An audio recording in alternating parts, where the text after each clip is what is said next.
The image, please.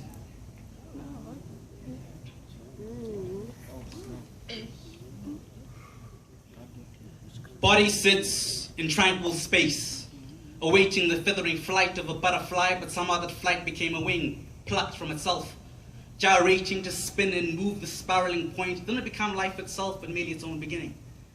Body sits still again, waiting to find its own hope.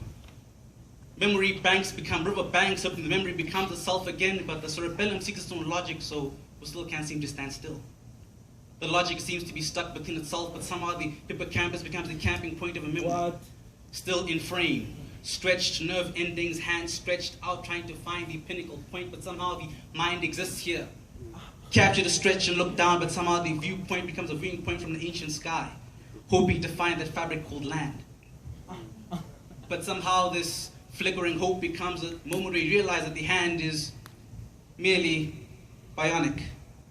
This is just the system twitching and glitching.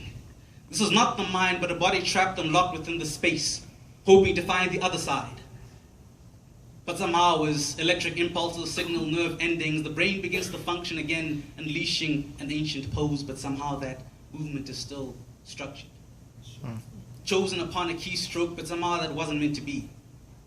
Somehow that very same memory banked upon the hippocampus became the camping trip where you camped your mind again. But the camp became a lost memory, so your dream was meant to be seen again. So you stand still, nerve endings in touch, but somehow two balls stand on each end. Libra scale intact, holding destiny and consequence on each hand. Somehow this very viewpoint merely becomes you. Seeing the world of the past in retrogradation like three planets existing. Spinning backwards to find your life backwards in moments. Memories shifting again, the other side merely being your future.